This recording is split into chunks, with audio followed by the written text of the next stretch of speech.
نحمده ونصلي على رسوله الكريم أما بعد وقال النبي صلى الله عليه وسلم حب الوطن من الإيمان أو كما قال عليه الصلاة والسلام۔ برادران اسلام، عزیز ساتھیوں، بزرگوں اور پیارے بچوں، آج کا جو دن ہے یہ 15 اگست ہے اور یہ وہ مبارک دن ہے جس دن انگریزوں سے اللہ تبارک و تعالیٰ نے ہم کو آزادی دلائی۔ 15 اگست 1947 میں ہمارا یہ ملک آزاد ہوا اور 1950 کے اندر یہ جمہوری قانون بنایا گیا۔ اگر تاریخ کو اٹھا کر دیکھیں تو پتہ چلتا ہے کہ اگر اس جنگ آزادی کے اندر علماء کرام اور خاص طور سے مسلمان حصہ نہ لیتے تو یہ ملک ہندوستان کبھی آزاد نہ ہوتا۔ اس مٹی کے اندر اگر دیکھا جائے، اس کے زمین کو کھود کر دیکھا جائے، ہر بارش کے بعد مسلمانوں کے خون کے فوارے جاری ہوں گے۔ یہ اصل جو ہے اس دیش کو جو بچایا ہے، آزاد کرایا ہے، یہ مسلمانوں نے کرایا ہے۔ اگر مسلمان اس کے اندر حصہ نہ لیتے تو ہندوستان کا جغرافیہ تک ڈھونڈنے سے بھی نہیں ملتا۔ یہ حال انگریزوں نے اس ہندوستان کا کیا۔ تاریخ کو اگر اٹھا کر دیکھا جائے کہ 1757 سے لے کر، غور سے سننا، مسلمان جو ہے آج اپنی تاریخ کو بھول چکا ہے۔ جب مسلمان اپنی تاریخ کو بھول چکا ہے جبھی تو ہمارے اوپر شکایت کیے جاتے ہیں۔ یہ کہا جاتا ہے کہ مسلمانوں کا جنگ آزادی کے اندر ہندوستان کے اندر کوئی حصہ نہیں ہے۔ یہ ہماری غلطی ہے۔ غور سے سننا، سب سے پہلے جو جنگ ہوئی انگریزوں کے خلاف 1757 کے اندر، اس کے اندر بھی سب سے پہلے اپنی جان قربان کرنے والا وہ ایک سچا مسلمان تھا جس کو آج دنیا سراج الدولہ کے نام سے جانتی ہے۔ سب سے پہلے انگریزوں نے جو حکومت کی وہ بنگال کے اوپر کی۔ نواب سراج الدولہ جب اس کو پتا چلا کہ بنگال کے اوپر انگریزوں کا قبضہ ہو چکا ہے، نہ ان کی عزت محفوظ رہی، نہ ان کا مال محفوظ رہا، نہ ان کی جان محفوظ رہی، تو اس وقت اس نے بغاوت کی انگریزوں کے خلاف اور اپنوں کی غلطی کی وجہ سے اس کو جو ہے گرفتار کر لیا گیا۔ یہ آتا ہے تاریخ کے اندر 23 جون کو ان کو گرفتار کیا گیا اور 2 جولائی کے اندر سر عام ان کو قتل کر دیا گیا۔ یہ لکھا ہے تاریخ کے اندر سب سے پہلے اس دیش کی آزادی کے لیے جو قربانی دی، جو اپنی جان کا نذرانہ پیش کیا، وہ بھی ایک مسلمان تھا۔ آگے چلیے، دوسری جنگ ہوتی ہے جس کے اندر ٹیپو سلطان شہید رحمت اللہ علیہ کا نام آتا ہے۔ یہ کہ 1792 کے اندر انہوں نے انگریزوں کے خلاف بغاوت کی اور یہ آتا ہے کہ انہوں نے 4 لڑائیاں لڑی، لیکن اس کے اندر بھی اپنوں کی وجہ سے، غداری کی وجہ سے شکست ہوئی مسلمانوں کو، اور 1799 کے اندر جو ہے ٹیپو سلطان شہید رحمت اللہ علیہ کو بھی شہید کر دیا گیا۔ یہ اپنی کمی کی وجہ سے، اور جس وقت ان کو گرفتار کیا جا رہا تھا تو انگریزوں نے کہا تھا کہ اس بات کو چھوڑ دو، یہ کہہ دو کہ ہم انگریزی حکومت کے خلاف نہیں ہے، تو آپ کو جو ہے ہم جو ہے آپ کی جان بخش دیں گے۔ تو اس وقت سلطان ٹیپو شہید رحمت اللہ علیہ نے جو ایک شعر کہا تھا، ایک جملہ کہا تھا، وہ کہا تھا کہ گیدڑ کی 100 سالہ زندگی سے بہتر جو ہے وہ شیر کی 1 دن کی زندگی ہے۔ تو یہ بھی دوسری مرتبہ جو جنگ ہوئی اس کے اندر بھی مسلمان کا نام آتا ہے۔ آگے چلیے، یہاں تک لکھا ہے کہ 1831 تک جو تیسری جنگ ہوئی جس کے اندر شاہ عبد العزیز محدث بریلوی رحمۃ اللہ علیہ نے فتویٰ دیا، جو بالاکوٹ کے اندر مسلمانوں کو شہید کیا گیا، علماء کرام نے اپنی جانوں کا نذرانہ پیش کیا کہ 1757 سے لے کر اور 1831 تک مسلمانوں نے ایک جنگ لڑی ہے۔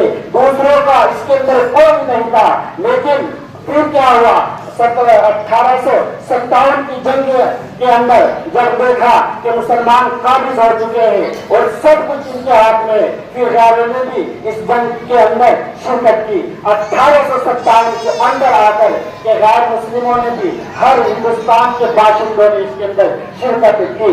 और ये आता है 1857 की जंग आजादी के अंदर भी जो जंग हुई उसके अंदर भी तकरीबन 2 लाख मुसलमानों को अंग्रेजों ने शहीद किया।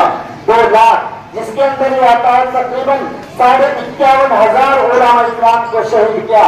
क्योंकि इस वजह से कि जो अंग्रेजी हुकूमत की वायसराय बरतानिया ने जब अपने हिंदुस्तानी मशीरे से राय तलब की, पूछा कि किस तरीके से हम हिंदुस्तान के ऊपर काबिज रह सकते हैं, किस तरीके से हमारी मुकम्मल इनके ऊपर हुकूमत हो सकती है, तो उन्होंने बतलाया कि इस देश के अंदर मुसलमान सबसे ज्यादा बेदार थे। इसके अंदर उलमा इकराम बेदार है। जब तक ये बेदार रहेंगे तो आप जो है अपने जहनों से, अपने दिमाग से निकाल दे कि हम हिंदुस्तान के ऊपर काबिज हो जाएंगे।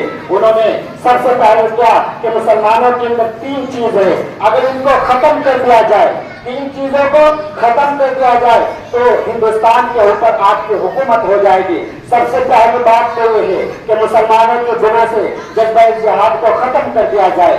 जज्बा जिहाद इनके दिलों से खत्म हो जाएगा, ये कमजोर पड़ जाएंगे। दूसरा ये कि कुरान करीम को इनके दिलों से निकाल दिया जाए, इनके हाथों से छीन लिया जाए। ये लिखा है किताबों के अंदर कि 1861 में तकरीबन 3 लाख कुरान करीम के नुस्खे जलाए अंग्रेजों ने, इस वजह से कि मुसलमानों के दिलों से कुरान निकल जाएगा, हम इनके ऊपर कानून बना दिया। इस वजह से कि उलमा इकराम जो है इनके दिलों के अंदर ये आजादी की उमंग पैदा करते हैं।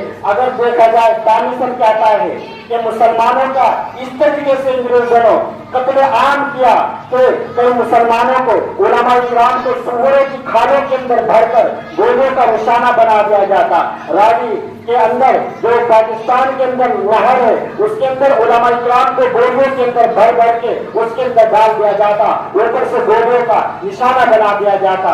यहाँ तक बयान करता है वो दानिशन अंग्रेज जो है कि मैं एक मरतबा दिल्ली के अंदर अपने खेमे के अंदर पहुंचा तो देखा कि मुझे बदबू महसूस हुई, मुर्दार की बदबू, तो मैं अपने खेमे के पीछे चला गया।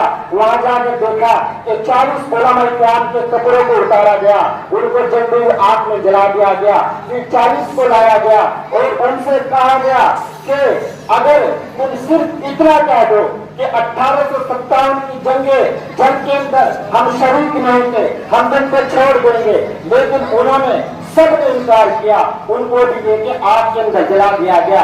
इस तरीके से अंग्रेजों ने एक जुल्म सितम ढाया और मुसलमानों के ऊपर खास तौर से सबसे ज्यादा, क्योंकि हुकूमत से छीनी थी, मुसलमानों से छीनी थी, और इसी वजह से शुरू से लेकर आखिर तक मुसलमानों की देश की यूनिटी के अंदर खून लगा हुआ है। अगर खोल कर देखा जाए तो मुसलमानों के खून के फव्वारे अब भी जारी हो जाएंगे। लेकिन मुसलमान जो है तारीख से वाकिफ नहीं है, मुसलमान जो है तारीख से, अपनी तारीख से अलग हो गया।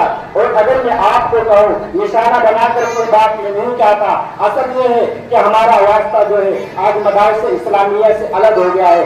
हमारे बच्चे स्कूलों के अंदर जाते हैं, कॉलेजों के अंदर जाते हैं, मैं मना नहीं करता, अपने बच्चे को डॉक्टर बनाए, इंजीनियर बनाए, ऑफिसर बनाए, जज बनाए, सब चीज की जरूरत है, लेकिन सबसे पहले उसको मुसलमान बनाए। जब तक हमारे बच्चे मुसलमान नहीं होंगे, उनके दिल के अंदर ईमान का जज्बा नहीं होंगे, वो नहीं जानेंगे कि कुरान क्या कहता है, हदीस क्या कहती है, तो फिर मुसलमानों के अंदर, गैर मुस्लिमों के अंदर क्या फर्क रहेगा? वो क्या पता होगा उसको कि हराम क्या चीज है, हलाल क्या चीज है। आपके बच्चे स्कूलों के अंदर जाते हैं, आप बेफिक्र अपने बच्चे को भेजे, लेकिन सबसे पहले ये कि उनको कुरान और हदीस की तालीम दिलाइए। जाके जिस भी मार्के के अंदर पहुंचेगा वो अपने कुरान को याद रखेगा, अपने हदीस को याद रखेगा, उसके मुताबिक वो चलेगा, वरना कल क़यामत के दिन ये माँ बाप जो है इनकी भी पकड़ होगी। इस वजह से माँ बाप के ऊपर बच्चों के कुछ हुकूक है, ये वक्त नहीं है बतलाने का। इंशाअल्लाह फिर कभी मौका मिलेगा फिर बतलाऊंगा। मुख्तसर ये है कि माँ बाप के ऊपर 3 चीजें बच्चों के फर्ज है। अगर वो अदा ना की, वो कहते हैं ना कि माँ बाप क्या के ऊपर बच्चों के माँ बाप के कुछ हुकूक है, लेकिन माँ बाप के भी तो बच्चों के ऊपर कुछ हक बनते हैं। 3 हक शरीयत ने ऐसे किए हैं, वो अदा करने हैं। अगर अदा ना किए तो क़यामत के दिन अल्लाह के यहाँ भी पकड़ होगी और आपकी औलाद आपकी फरमाबरदार नहीं हो सकती। सबसे पहले बच्चे की पैदाइश हो तो इस्लामी नाम होना चाहिए। नाम बच्चों का जो इस्लामी होगा, माने अच्छे आएंगे तो बच्चे के अंदर असरात ऐसे आएंगे। दूसरा है कि बच्चों को तालीम दिलाए। तालीम से मुराद जो है कुरान और हदीस की तालीम है। अगर हमारे बच्चे इससे लापरवाह होंगे तो माँ बाप की पकड़ होगी। तीसरा है कि जब बच्चे बुलूगत को पहुंच जाए, बड़े हो जाए, अच्छा रिश्ता मिल जाए तो उनका निकाह कर दो। ये अल्लाह की राह से उम्मीद है, गलत कदम नहीं उठाएंगे। फिर इंशाअल्लाह कभी मौका होगा, इसके ऊपर तफसील से बतलाया जाएगा।